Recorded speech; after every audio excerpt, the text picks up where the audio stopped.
वहाँ पाकिस्तान की जो पेविलियन है उसमें उस हद तक डेकोरेशन नहीं थी। जो LCD थी उस पर नो सिग्नल का आ रहा था मुसलसल, कुर्सियाँ बिखरी पड़ी थी। हमारे स्टॉल है वो खाली पड़ा रहता था। जर्मन सेक्रेटरी स्टेट आई, 20-25 मिनट बाद रिसीव किया गया, वो खड़ी रही काफ़ी देर तक। डोइचे टीवी आया, उनको किसी ने घास नहीं डाली, वो वापस चला गया। मिनिस्टर साहबा बादल होकर वहाँ से वापस आ गई कि जो हमला था उससे सिरे से कोऑपरेशन नहीं कर रहा था। ज़्यादा ऐसे लोगों को ले जाया गया डेलीगेशन में जिनकी ज़रूरत नहीं थी वहाँ पे।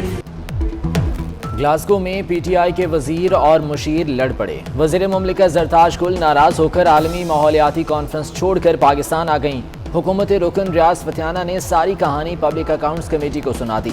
जरताज गुल और अमीन असलम में लड़ाई क्यों हुई, आलमी फोरम पर पाकिस्तान की सुबकी क्यों कराई गई। चेयरमैन कमेटी राना तनवीर हुसैन ने तहकीकात का हुक्म दे दिया।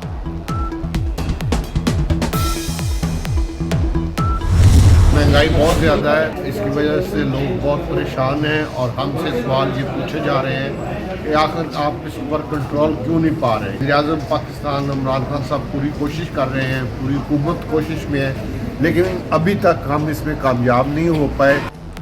अवामी मुमकिना रद्द-ए-अमल, महंगाई और दीगर मसाइल पर जहांगीर तरीन ग्रुप एक बार फिर सोच में पड़ गया। राजा रियाज ने पार्टी क़यादत को अल्टीमेटम दे दिया। कहते हैं हुकूमत महंगाई कंट्रोल करने में नाकाम हो चुकी। वज़ीर आज़म जिम्मेदारों से जवाब मांगे। पेट्रोल बहरान पर वज़रा से तहकीकात की जाएं। मामलात दुरुस्त ना हुए तो अपना लाहेमल बनाएंगे। हुकूमत और पेट्रोलियम डीलर्स की लड़ाई में अवाम पिस गए। पेट्रोलियम डीलर्स की कॉल पर मुल्क में जुज़वी हड़ताल, कहीं पेट्रोल पंप्स बंद तो कहीं खुले। मरियम नवाज कहती हैं अवाम तड़प रहे हैं मगर हुकूमत को कोई फर्क नहीं पड़ता। दुआ है कतारों में इमरान खान और वज़रा हों। शहबाज शरीफ ने कहा ये हुकूमत चलती रही तो मुल्क नहीं चलेगा। बिलावल भुट्टो कहते हैं इमरान खान ने हर पाकिस्तानी की जिंदगी अजीरन बना दी।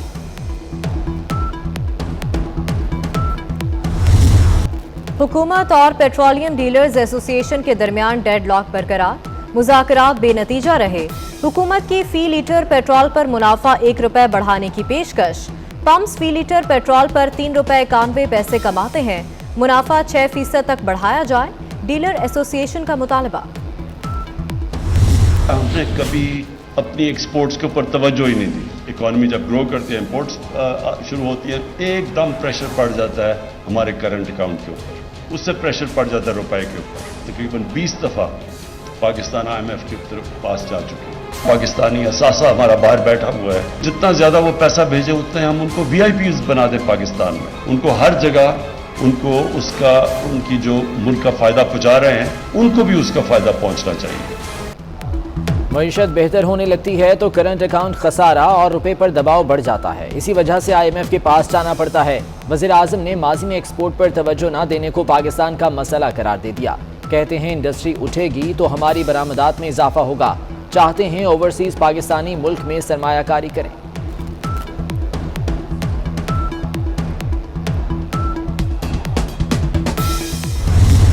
पाकिस्तान को कर्जिस्तान किसने बना दिया है? पाकिस्तान को डेट ट्रैप में किसने धकेल दिया है? आज पाकिस्तान फॉर सेल का स्टिकर पाकिस्तान की मईशत पे लगा हुआ है। जून 2018 में तकरीबन 25 खरब की थी, आज वो 3.25 सालों के बाद 41,500 अरब रुपए पे पहुंच चुकी है।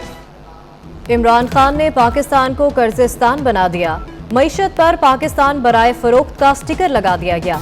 एहसन इकबाल की कड़ी तनकीद, कहा 3 साल में कर्जों में 70% इजाफा हो चुका। जून 2018 में हर पाकिस्तानी पर 1,44,000 का कर्ज था, आज हर पाकिस्तानी पर 2,35,000 कर्जा है। फिर माजी में कुछ चंद हफ्ते पहले वो चाय की प्याली में तूफान उठा दिया गया कि जी ये रिकवरी कहाँ जाती है। भाई रिकवरी हमें कोई करेंसी नोट्स की शक्ल में नहीं मिलती। कुछ लोग सियासत में अपने आप को नैब की बुनियाद पर जिंदा रखना चाहते हैं और वो नैब की बुनियाद पर जिंदा है। उनकी सुबह नैब से शुरू होती है, उनकी शाम नैब पे ख़त्म होती है। कुछ लोग नैब की बुनियाद पर सियासत में जिंदा रहना चाहते हैं। चाय की प्याली में तूफान लाने वाले नहीं जानते कि तमाम हिसाब रखा हुआ है। चेयरमैन नैब जावेद इकबाल का लाहौर में तकरीब से खिताब, कहा कोई मुकद्दस काय नहीं, जो करेगा वो भरेगा। नैब पर करप्शन का इल्जाम लगाने वाले सबूत दें, कार्रवाई करेंगे। नैब को गालियां देने से केस खत्म नहीं होगा, केस मेरिट पर खत्म होगा।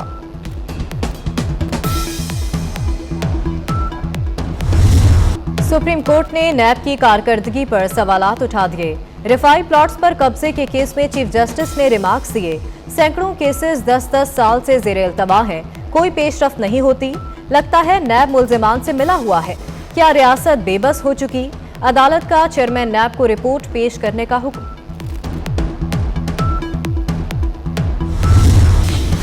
अफसरशाही के तबादलों पर पैदा होने वाला तनाज़ा हल होने लगा। पंजाब ने 6 पुलिस अफसरों को विफाक के हवाले कर दिया। Secretary MPDD Ali Tahir, secretary खजाना इफ्तिखार अली सहो को KP रिपोर्ट करने का हुक्म। कमिश्नर सरगोदा डॉक्टर फराह मसूद और कमिश्नर DG खान सारा असलम भी विफाक के हवाले। वज़ीर आला सिंध जुज़वी तौर पर अफसरों को रिलीज़ करने पर रजामंद हो गए।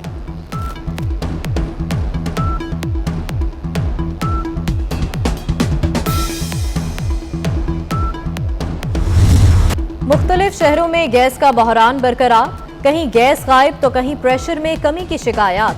खवातीन के लिए खाना तैयार करना इम्तिहान बन गया। लोग महंगी LPG और लकड़ियां खरीदने पर मजबूर।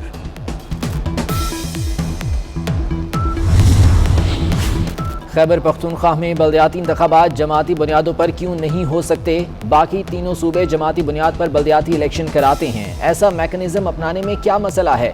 सुप्रीम कोर्ट के जस्टिस उमर अता बंदियाल के रिमार्क्स। पेशावर हाई कोर्ट के फैसले के खिलाफ केस में इलेक्शन कमीशन को नोटिस।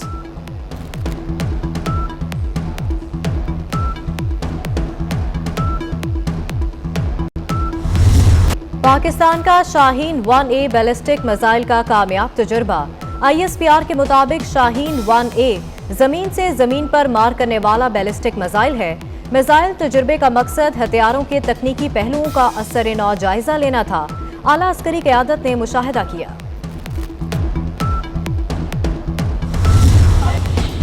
पाकिस्तान और अफगानिस्तान पोलियो के आलमी फैलाव के लिए बददस्तूर खतरा। आलमी इदारा सेहत का पाकिस्तान पर सफरी पाबंदियां बरकरार रखने का फैसला। पाबंदियों में 3 माह की तौसीह कर दी गई। एयरबस के तैयारे A340 की अंटार्कटिका के बर्फानी रनवे पर लैंडिंग। पुर्तगाल की हाई फ्लाई एयरलाइंस के जहाज ने केप टाउन से उड़ान भरी। 5 घंटे बाद अंटार्कटिका पहुंची। अमले ने बर्फपोश इलाके में 3.5 घंटे गुजारे।